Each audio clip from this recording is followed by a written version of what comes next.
a igreja para abrir a palavra do Senhor em João 15. Deus tem algo ao nosso coração. E eu falei, meu bem, fala o que está no teu coração, porque Deus falou comigo semana passada, era para mim ter incluído, e esse texto eu não levei para a igreja do domingo passado, né? E então vamos aqui obedecer, amém? Glória a Jesus. O tema é permanecer sempre, amém? Nós temos uma direção: permanecer, seguir em frente, sempre, amém? Glória a Jesus. No Senhor, diz assim: eu sou a videira verdadeira e o meu pai é o agricultor. E todo ramo que estando em mim não der fruto, ele o corta, e todo o que dá fruto limpa, para que produza mais fruto ainda.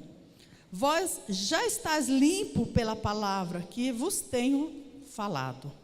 Permanecei em mim, e eu permanecerei em vós. Como não pode o ramo produzir fruto de si mesmo, se não permanecer na videira, assim nem todos vós podeis dar, se não permaneceres em mim. Eu sou a videira, vós os ramos. Quem permanece em mim e eu nele, esse dá muito fruto, porque sem mim nada podeis fazer. Se alguém não permanecer em mim, será lançado fora, à semelhança do ramo, e secará, e o apanhará, lançará no fogo e o queimam. Se permanecer em mim e as minhas palavras permanecerem em vós, pedireis o que quiseres, e vos será feito. Nisto é glorificado meu Pai, em que deis muito fruto, assim vós tornareis meus discípulos. Como o Pai me amou, também vos amei. Permanecei no meu amor. Se guardares os meus mandamentos, permanecereis no meu amor, assim como também eu tenho guardado os mandamentos do meu Pai, e no seu amor permaneço. Tenho-vos dito essas coisas, para que o meu gozo esteja em vós, e o vosso gozo esteja completo.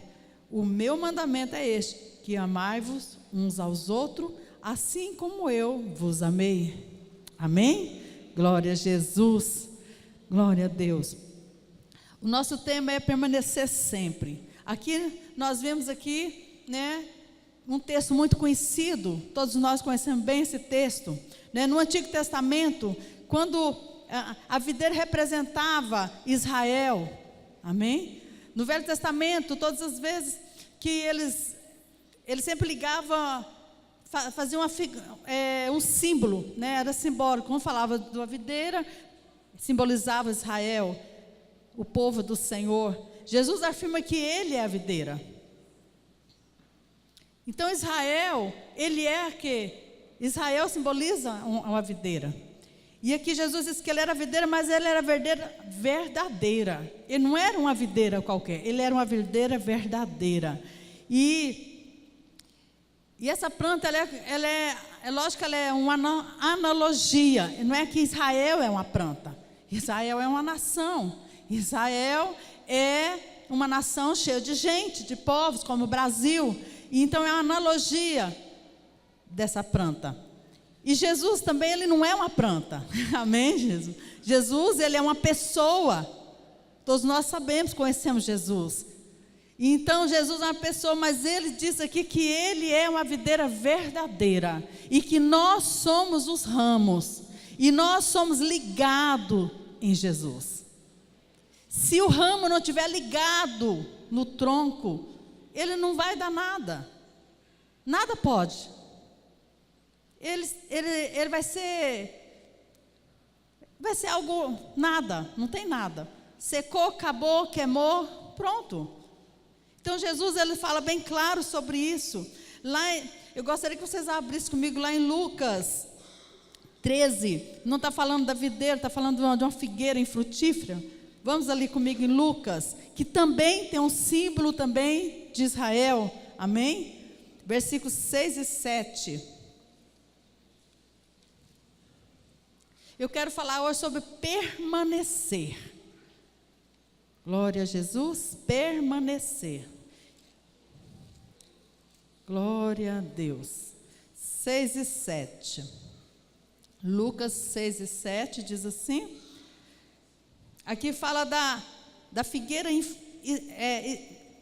infrutífera, estéril. Jesus então preferiu a seguinte parábola. Certo homem tinha uma figueira plantada na sua vinha e vindo procurar fruto nela não achou. Pelo que disse ao seu viticultor: há 3 anos venho procurar fruto nessa figueira e não acho, porém corta-a, para que está ela ainda ocupando inutilmente a terra. Quer dizer, o Senhor falou assim: há 3 anos eu venho buscar fruto e não acho, então corte, porque ela está ocupando o lugar, né? E aqui, se você ler o texto, você vai ver que ela era uma figueira bonita. Tinha flores, tinha folhas bonitas, ela estava bonita à vista. Mas ela não estava permanecendo nos seus frutos. E eu não quero entrar muito aqui, porque eu quero falar sobre permanecer. Nós temos que permanecer no Senhor. Amém? Nós somos um povo do Senhor, nós não vamos ser como essa figueira que não dava fruto, a ponto do Senhor chegar e falar: corte, tira daqui, porque ela está ocupando espaço. Mas que o Senhor possa olhar para nós e ver em nós frutos, que nós possamos permanecer no Senhor. Primeiro ponto que eu quero falar: o que quer dizer permanecer? Continuar sendo, prosseguindo, existindo, insistir, persistir, conservar, ficar. Permanecer, isso é nós permanecer, é nós ficarmos firmes, inabaláveis. Se nós formos olhar, nós teremos muitos motivos para não permanecer no Senhor. Amém? Teremos muitas razões naturais para não permanecer no Senhor. Eu gosto muito de salmo, né? Alguns salmos nos desperta muito, principalmente aqueles que dizem assim, né? Nos alerta a nós não olharmos para o ímpio. O Salmo 37, principalmente, eu gosto muito desse, né? Depois lá para o versículo 6, o 6º versículo já começa a falar sobre algumas infidelidades. E aquele que busca o Senhor, aquele que permanece no Senhor, ali você pode entender assim: eles começam a olhar aqueles que não praticam a justiça, aqueles que não buscam o Senhor, aqueles que não permanecem no Senhor, eles parece que prosperam, eles prosperam. Amém? E se nós olharmos hoje para o nosso tempo, nessa época que estamos, nós vamos olhar para fora e falar assim: mas gente, eu sirvo a Deus, eu permaneço no Senhor, e por que me vem isso e aquilo? Não é assim? Por quê? Essa semana nós estávamos falando sobre isso, e o interessante, eu acho que foi com o pastor Davi, nós chegamos à conclusão: nós não somos, nós usamos uma palavra nós não somos blindados contra algumas coisas. A própria palavra do Senhor diz que o sol se põe sobre o justo e o injusto. O sol se põe sobre todos. Se você sair ali para fora, o mesmo sol que vai estar sobre uma pessoa que você não dá qualificação nenhuma, ela vai estar sobre você, sobre mim também. Não há uma proteção especial porque eu permaneço, porque você permanece no Senhor. Anos atrás, tempos atrás, havia esse entendimento que nós permanecemos em Deus, nós éramos blindados. E quando alguma coisa acontecia, a nossa casa, vou falar espiritual, muitas vezes caíam. É ou não é, gente? Sim. Muitas vezes nós fraquejávamos na fé, ficávamos confusos. Eu me deparei com várias pessoas que passaram situações terríveis, que a fé foi abalada. Então nós aqui entendemos que nós precisamos permanecer no Senhor, como diz aqui no versículo 2 de João 15. Nós precisamos ter esse entendimento aberto. Eu não sou especial, Deus não me brindou para que nada de mal não viesse me acontecer, pelo contrário. Eu sou como outra pessoa qualquer. Mas você tem uma diferença no Senhor. Você tem o Espírito Santo. Jesus, quando ele estava indo para o Pai, ele disse assim: não vos deixarei órfãos, vou deixar com vocês o Espírito Santo, ele vos ensinará todas as coisas. Nós temos essa companhia maravilhosa da pessoa do Senhor.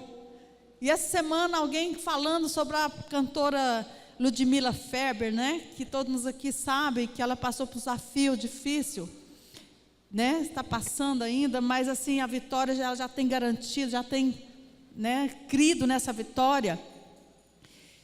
E foi até o irmão Rona, esteve lá em casa essa semana, nós estávamos falando sobre isso. Ela falou que teve com ela e a fé daquela mulher. E eu não preciso a luz de Mila Fé, nós temos aqui a pastora Rosângela, né, uma mulher de fé, e tantas outras aqui, amém? Mulher de fé, brindada pelo Espírito Santo, convicta. A nossa vida não se limita somente nessa terra, mas a nossa vida está muito mais além do que esse mundo físico, amém, igreja? Então nós precisamos permanecer no Senhor. E diz aqui no versículo 2, versículo 4: permanecei em mim e eu permanecerei em vós. Então nós precisamos permanecer no Senhor, porque Ele está dizendo: permaneça em mim, que eu vou ficar com vocês. Eu estou com vocês. Você pode falar isso comigo? O Senhor está comigo. Muitas vezes vem um sentimento de abandono em nós, um sentimento que estou só. Não é assim? Ou será que é só comigo? Nós somos frágeis, nós somos dessa terra, matéria, né, perecível, amém? Nosso corpo com o tempo, ele vai se desfazendo. E essa sensação de perecer, de estar só, vem. Mas aqui na palavra o Senhor disse assim que permanecei em mim e eu permanecerei. O Senhor já nos deu a palavra que Ele permanecerá conosco. Até na época que Moisés estava conduzindo o povo para o deserto, aliás, para ir para a terra prometida, mas eles iam passar pelo deserto. Teve um momento que Deus falou para Moisés, que vocês conhecem bem o texto ali de Êxodo, falou assim: olha, vão, eu vou enviar meu anjo com vocês. Nem ali o Senhor abandonou o seu povo. Eu vou enviar o anjo com vocês, porque se eu for, vocês permanecerem dessa forma, vocês vão morrer. Não foi assim ali? Não está escrito isso? Vocês morrerão, porque o povo estava custoso. Mas nem assim Deus falou que ia abandonar aquele povo. Então Deus está conosco. Mas Moisés, um grande intercessor, ele foi para a presença do Senhor e chorou e falou: Senhor, vem conosco, porque se o Senhor não for, não quero sair deste lugar. Eu permanecerei neste lugar. Nós sairemos daqui se o Senhor for conosco. Se o Senhor ir conosco, nós iremos. Se o Senhor não for, nós ficaremos. E o Senhor não abandonou o seu povo, porque aquele povo, mesmo com tantas situações difíceis, defeitos e tantas coisas, permaneceu no Senhor. E o Senhor permaneceu com ele. E Jesus nos dá a instrução aqui para nós, né, de permanecer nele. Segundo Jesus, diz assim que Jesus vai permanecer em mim, se eu permanecer com Ele. Nós precisamos entender isso. Eu sempre entendi que o Espírito Santo, ele é muito sensível. Aprendi isso, sabe, na minha vida espiritual, assim, muito cedo. Esse princípio. Que Jesus, Ele está comigo, mas eu preciso ser aberta para Ele. Porque o Espírito Santo, ele é sensível. Ele é sensível. E Ele não é invasor. Amém? Ele não é uma pessoa que invade a sua vida, que te toma por força, que fala assim, agora você é meu e eu não te deixarei. Ele deseja isso, almeja isso, mas Ele não faz esse ato bruto dessa forma. Ele te espera. Ele espera, Ele tem paciência de nos esperar. Você está entendendo, igreja? Porque Ele não vai te invadir, Ele não vai te pegar à força, não vai te sacudir e falar, você precisa, você tem que ficar comigo, você precisa abrir essa porta para que eu possa entrar mais e mais na sua vida. Não, Ele não vai fazer isso, Ele não faz isso. Então nós vamos entender que nós precisamos, eu preciso permanecer, você precisa permanecer. Amém? É um desafio. E o terceiro diz que se nós permanecermos, nós daremos frutos. Por que nós daremos? Porque nós estamos permanecendo nele. Nós estamos enxertados em Jesus. Eu não quero ir muito longe nessa parte de enxertar, porque é muito, né? Se a gente for, tem muitos... Tem onde a gente navegar bastante aqui sobre enxertar, que nós somos uma videira brava, nós não somos uma videira mansa, nós somos uma videira brava, porque a videira, se você for olhar mesmo para o Antigo Testamento, ali aponta para os judeus, amém? E nós fomos alcançados por Paulo, somos gentios, fomos alcançados, né? E então nós fomos enxertados. Eu não quero levar para esse lado, mas eu quero levar que se nós permanecermos no Senhor, nós daremos fruto. E não é só um fruto, é vários tipos de frutos. É vários.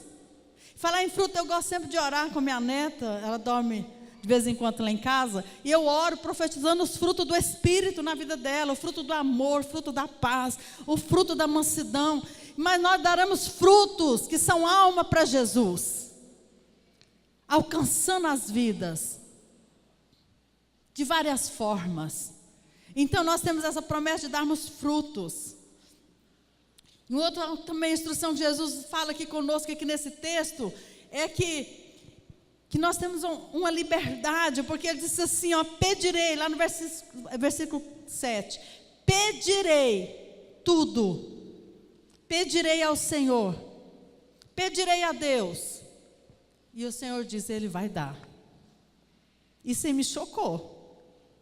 Sinceramente, isso me balançou. Eu falei, Senhor, eu preciso melhorar mais. Sinceramente, porque aqui está falando aqui no versículo 7, diz assim, permanecei em mim e as minhas palavras em vós. Pedirei o que quiseres e vos será feito. Eu falei, uau, eu preciso melhorar. Eu estou precisando de muita coisa, Jesus. Eu falei, Senhor, eu estou precisando de muita coisa. Eu vou ter que fazer uma lista assim, sabe?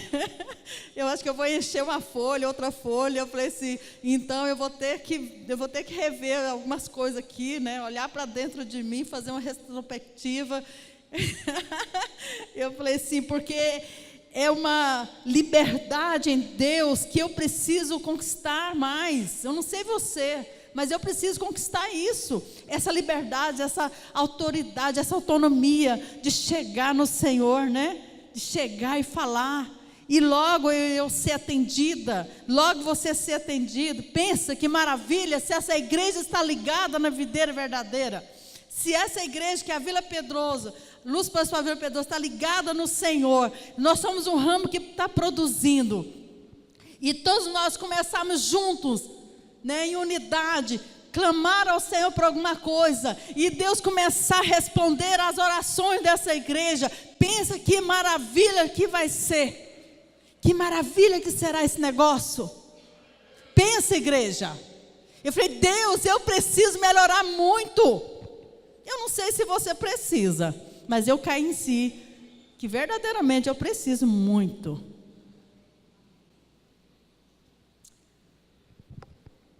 Eu tenho que estar muito íntima com o Pai também, amém? Para mim chegar e falar, Pai, não é assim? Então nós precisamos. E a outra instrução que eu vejo aqui em Jesus é que Ele falando com seus discípulos, que era para nós também aqui, tem um propósito. Eu vou pedir a Deus, qual é o propósito? Qual é o propósito da igreja aqui local? Está clamando a Deus. Qual é o propósito que eu tenho na minha vida particular? De estar clamando a Deus, pedindo favor a Deus, um favor imerecido, porque eu não mereço, mas Ele é gracioso para me atender, para te atender. Há um propósito nisso, não é assim, igreja? Mas infelizmente nós estamos vivendo num período assim, do povo estar olhando muito para si, cada um preocupado com você mesmo, cada um preocupado. Eu quero aquilo, eu quero conquistar isso, eu quero fazer aquilo ali, eu quero assim, eu quero ganhar tal, eu preciso, não sei o quê. Será que esse é o propósito que agrada mesmo a Deus? Sei que Deus, Ele é poderoso, misericordioso, Ele tem prazer de te abençoar sim, e me abençoar também. Tanto que eu tenho, que eu posso olhar e ver muitos dos meus irmãos que eu convivo com eles há 10 anos, que está aqui 15 anos, ou até antes de nós estarmos aqui assumindo a igreja. Muitos não são como eram antes. Não estou falando na aparência, mas estou falando no quanto Deus tem agraciado, quanto Deus tem mudado a história. É ou não é, igreja? Não é assim? Quanto Deus tem transformado a história, a realidade.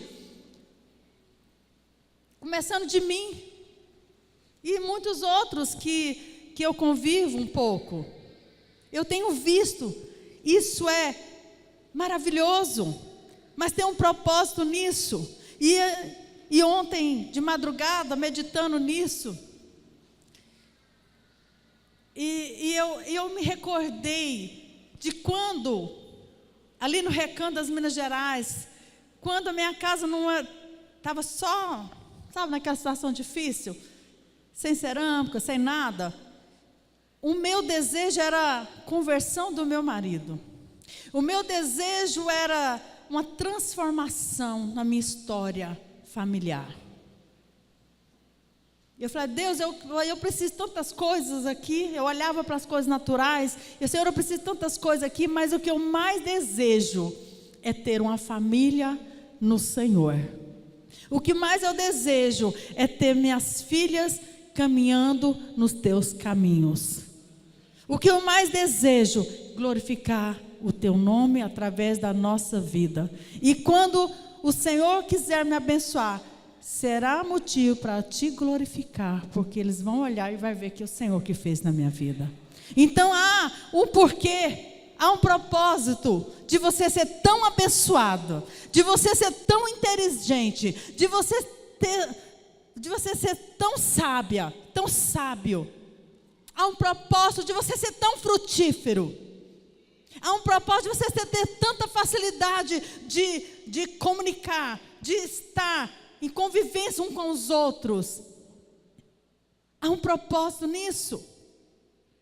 Amém, igreja? Há um propósito. E aqui deixa bem claro desse propósito. Deixa claro que é glorificar a Deus no meu viver, nos meus procedimentos. Eu tenho um propósito de glorificar o meu Pai que está no céu. Eu tenho um propósito de glorificar Jesus, que é a videira, e sabendo que eu sou um ramo enxertado nessa videira, e que há um propósito de frutificar para glorificar o nome dele. Amém, igreja? Então há um propósito nisso. E também somos chamados de discípulos de Jesus. Você não é chamada de crente. Ali vai um crente, ali vai uma crente, né? Ali vai um cristão, porque hoje o nome bonitinho é cristão, né? Não é assim? Ali vai um cristão, diminutivo de Cristo, pior ainda, né? Porque o cristão simboliza Jesus, Jesus Cristo, pensa. Não, aqui Jesus te chama para mais íntimo. Meu discípulo. Aqui diz que Jesus diz que nós somos discípulos dele. E o propósito do discípulo é honrar o seu líder, é honrar o seu pai, é honrar a videira que está enxertada, é glorificar. É ou não é, igreja? Há um propósito. O Senhor nos chama de discípulo, não mais de amigo, não mais de servo, não mais de discípulo. Ele nos faz ser discípulos, seguidores dele, propagadores do evangelho dele, algo que ele confiou, algo precioso, algo que custou a vida dele, ele entrega na mão da igreja, para que a igreja torne discípulo de Jesus. Amém? Glória a Jesus, isso é tremendo. Permanecei no amor do Senhor. Gostaria que vocês abrissem ali comigo em Romanos 5. Permanecer. 5:8. Mas Deus prova o seu próprio amor para conosco, pelo fato de ter Jesus morrido por nós, sendo-nos ainda pecadores. O Senhor permaneceu neste amor até o fim. E nós vamos permanecer no Senhor. Igual eu disse, não é fácil. Mas o Senhor permaneceu, que também não foi fácil para Jesus. Permanecer não foi fácil. Permanecer no Pai, permanecer cumprindo a vontade do Pai, não foi fácil para Jesus. Mas ele permaneceu. E o Pai também não foi fácil para ele. Permanecer nos amando, sabendo que o fim era entregar o seu filho por nós. E ele permaneceu. E nós precisamos, neste amor, permanecer. E um outro permanecer também é permanecer firme. Romanos 5:2. Estamos aí, né? Por intermédio de quem obtivemos igualmente acesso pela fé a esta graça no qual estamos firmes e gloriamo-nos na esperança da glória de Deus. Aqui diz assim que nós precisamos permanecer firme pela fé, na esperança da glória de Deus. A igreja passa por situações grandiosas, grandes desafios. Nós passamos, cada indivíduo aqui, cada pessoa que Deus te vê assim, individual. Você não passa despercebido diante de Deus. Deus sabe tudo que está acontecendo. Ele está te vendo, Ele está me vendo. E Ele sabe. Mas nós precisamos permanecer como Ele permanece fiel, como Ele permanece em nós. Amém, igreja? Abra comigo lá em Coríntios 7. 1 Coríntios 7. Permanecer firme. Versículo 20. Vou ler o 19 também. Diz assim: a circuncisão em si não é nada. A incircuncisão também nada é. Mas o que vale é guardar as ordenanças de Deus. 20. Cada um permaneça na vocação em que foi chamado. Permanecer firme na vocação de que nós fomos chamados. Permanecei. Nós precisamos permanecer, eu preciso permanecer no meu chamado, independente da circunstância. Você precisa permanecer no chamado, no propósito que Deus te chamou, colocou nas suas mãos, independente disso ou daquilo. Permanecer. Você levita, permaneça. Você diácono, permaneça. Você intercessor, permaneça. Você educadores infantil, da rede, né, Nação Kids, Nação Teen, Nação Baby, permaneça firme na vocação que Deus te chamou, que Deus te colocou. Permaneça firme. Você, ministrador da palavra, permaneça firme e fiel. Precisamos permanecer firme. Porque, eu não vou fazer porque está acontecendo isso. Eu vou deixar porque assim. Eu não estou com vontade, então não vou pregar. Não estou com vontade, eu não vou louvar. Eu não estou com vontade. Entendeu? Qual é a instrução de Jesus para nós? Permanecer firme. Já pensou Jesus ali, naquele momento que ele estava ali suando gota de sangue, no Monte das Oliveiras, sabendo que ele ia para aquele lugar terrível, queria cravar na mão dele uns pregos, queria cravar nos pés dele uns pregos, que ele iria ficar ali de braço erguido, sem fôlego, sem como respirar. Se Jesus ali naquela agonia, daquela intercessão, que nem os discípulos que estavam com ele conseguiam orar, interceder com ele, se ele falasse assim, não, eu não estou com vontade, eu estou com dor, eu estou sentindo assim, e eu não vou permanecer, me dá um tempo. Já pensou se Jesus tivesse feito isso conosco? É ou não é? Mas Jesus, ele entendeu que deveria permanecer na vocação. Verso 7:24. 7:24. Vamos aqui, no mesmo capítulo. Irmãos, cada um permanece diante de Deus naquilo que foi chamado. Esse texto é todo lindo, né? É um texto maduro mesmo, que sacode o crente. Sacode a pessoa que é crente há mais tempo. Permaneça onde foi chamado, aonde você foi chamado. Não saia do teu lugar, não abaixa a guarda. Quem vai te mudar para outro posto maior, eu creio que não é abaixo, é maior, subindo em frente, é Deus, é Jesus. Né? Eu me lembro quando eu cheguei aqui, tinha poucas pessoas que ajudavam, né, os pastores, né, pastor, da época. Eles, eu fiz de tudo. Num domingo eu estava com as crianças, no outro domingo eu estava na intercessão, no outro domingo eu estava servindo no diaconato. Eu tirava um domingo para sentar. Glória a Deus mesmo. Era assim, cada domingo eu estava num lugar. Tinha um domingo que eu estava de intercessora, intercedendo pelo culto. No outro domingo eu estava lá na sala de criança, lá em cima, que a sala era lá em cima. E eu falava, Deus, me dê graça, né? Me unge aqui, Senhor. E era uma bênção. No outro domingo eu estava servindo água.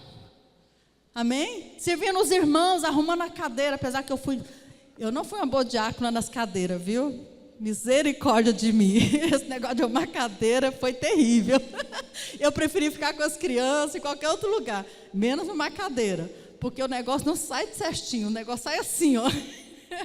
Quando eu olho assim, aí eu volto arrumando, aí piora mais. Aí, em vez de estava para frente, ele vai para trás demais. O negócio era terrível. E não tinha essas listas para ajudar a gente, viu? Era um outro piso, então era complicado. Então, nesse negócio aí foi difícil. Então, permanecer firme aonde foi chamado. Como eu vejo pessoas insatisfeitas, né? Querendo se promover. Não é assim? Permanecer, fazer com amor, fazer com alegria, crendo que é para o Senhor. E no versículo 17, o encargo, né? Ande cada um segundo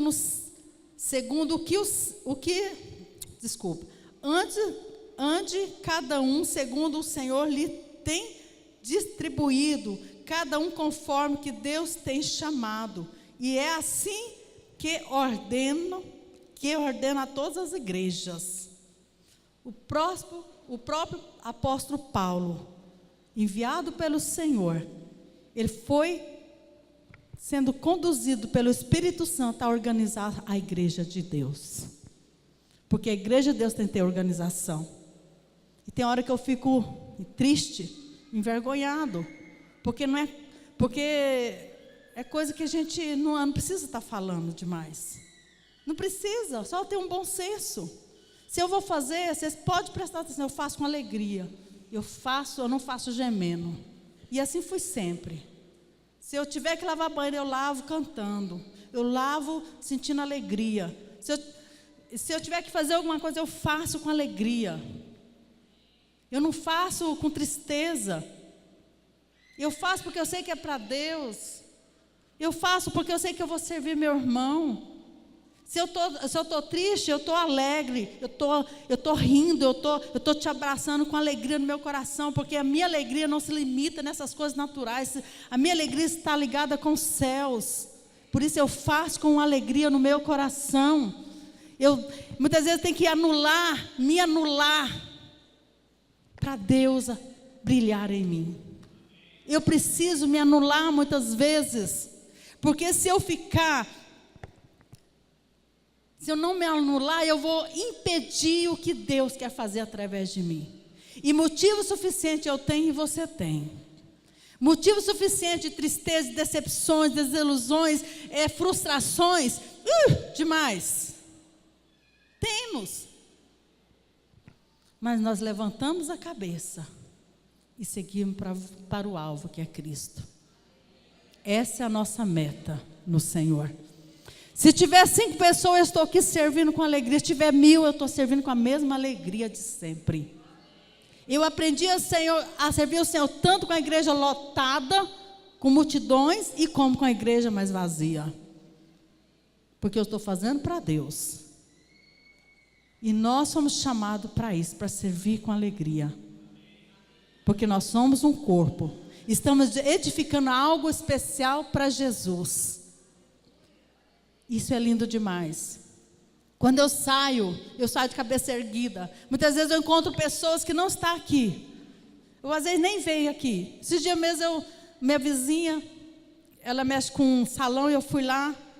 E ela, sabe o que eu lembrei? Que quando eu tinha minhas filhas pequenas, ela também, eu evangelizei. E ela permanece no Senhor. As filhas permanecem no Senhor. Congregam na igreja lá perto lá da nossa casa, porque era difícil ela vir para Pedroso na época. Permaneceram no Senhor. Isso eu me encho de gozo, de alegria, de saber que estão no Senhor. E tantas outras. E nós precisamos permanecer naquilo que Deus nos chamou. Permanecer primeiramente em Cristo Jesus. Permanecer na videira, porque Jesus é a videira verdadeira. E entender que nós vamos dar fruto, porque nós estamos no Senhor. Não deixa os abatimentos tomar conta da sua vida, do seu coração. Não olhe para as circunstâncias. Faça o melhor. Olhe para mim. Quando eu aceitei Jesus, eu fui uma pessoa diferente. Eu não cheguei lá em casa falando, agora eu sou crente. Não, eu sou crente, agora eu vou para a igreja. Eu fiquei quieta na minha. E as pessoas foram vendo algo diferente em mim. Isso foi notório. Um dia minha mãe chegou até mim e falou, filha, você agora é crente? Eu falei, sim, mãe, eu estou indo para a igreja, eu sou sim. Ela falou, minha mãe era crente, muito frustrada com homens. Olha só, minha mãe frustrada com homens, decepcionada terrivelmente. Eu tinha todo motivo para não querer ser crente, porque eu vivi numa família assim. Tinha 20, 30 anos, minha mãe era assim. E minha mãe falou assim, filha, você não fique fanático. Porque minha mãe teve exemplo de pessoas que pareceu ser algo que não era. Pareceu ser crente que não era. Porque não vivia segundo os padrões que o Senhor, da palavra, dos princípios. E frustrou demais a minha mãe. Minha mãe disse, filha, cuidado para você não ser fanática. Porque eu tenho que ter o equilíbrio. Eu falei, mãe, eu não vou ser fanática, mas eu vou ser uma crente verdadeira. A minha palavra foi essa, eu serei uma crente diferente. Quando a minha mãe estava perto de falecer, minha mãe teve a oportunidade de vir ficar comigo alguns dias. Eu tive a oportunidade de cuidar da minha mãe. Ela nunca tinha parado de e vindo para minha casa, dormir, ficar comigo dias aqui. E Deus me deu essa oportunidade. E depois que ela faleceu, as minhas irmãs, minhas cunhadas, falou assim para mim: a sua mãe duvidava da transformação do seu marido, do Ivonildo. Ela duvidava que ele realmente tinha sido um crente, transformado num crente de verdade. Mas os dias que minha mãe esteve na sua casa, Nilda, ela percebeu que vocês são verdadeiros cristãos, vocês são crentes de verdade. Isso para mim me encheu de gozo, porque eu permaneci no Senhor do início até o último dia que a minha mãe abriu os olhos e me viu. Porque quando ela fechou, eu estava com ela. Permanecei no Senhor, porque você dará fruto para o Senhor. Você pode aplaudir o Senhor, porque nós daremos frutos. Frutos, frutos, muitos frutos. Não estamos vendo os frutos. Não estamos vendo os frutos, mas nós veremos grandes frutos. Nós colheremos grandes frutos. E esses frutos glorificará o nome do meu Senhor. Glorificará o nome do nosso Senhor. Às vezes você não está vendo o seu fruto agora. Você está permanecendo, tem 1 ano, 2 anos, 5 anos, até 10 anos. Às vezes você olha e fala: bispo, mas eu não estou vendo fruto. Calma. Uma vez uma pessoa disse para mim que, eu acho que é bambu mesmo. Diz que quando planta um bambu, diz que ele demora anos e anos, porque ele vai crescendo, enraizando, e demora demais a virar aquela árvore. É ele mesmo, né? O irmão diz. Demora demais crescer, mas diz que quando ele aparece, ele cresceu o dobro para dentro. Se você não está vendo fruto, eu declaro isso, que você está andando fruto, mas você ainda não está vendo o seu fruto, porque você está sendo enraizada profundamente no Senhor, profundamente, que quando chegar o tempo de manifestar fruto, você será surpreendido com os frutos que verão através de você, haverão através desta igreja. Eu declaro isso em nome de Jesus, que nós como igreja de Vila Pedroso, estamos enraigados, aprofundados no Senhor, que daremos frutos, estamos dando frutos, grandes frutos. Hoje eu me alegro, porque quando eu saio na rua eu vejo pessoas, falo: bispa, eu aprendi muito lá com vocês. Hoje eu moro longe, não estou lá mais com vocês, mas vocês marcou minha vida, aquela igreja marcou minha vida. É fruto. Pessoas chegam até você e falam: você marcou minha vida. É fruto. Você tem sido exemplo na minha vida de cristão. É fruto. Você é um adorador. Eu vejo você como adorador. É fruto de reconhecimento. Oh Deus, vamos aprender da graça. Vamos aprender da graça ao Senhor.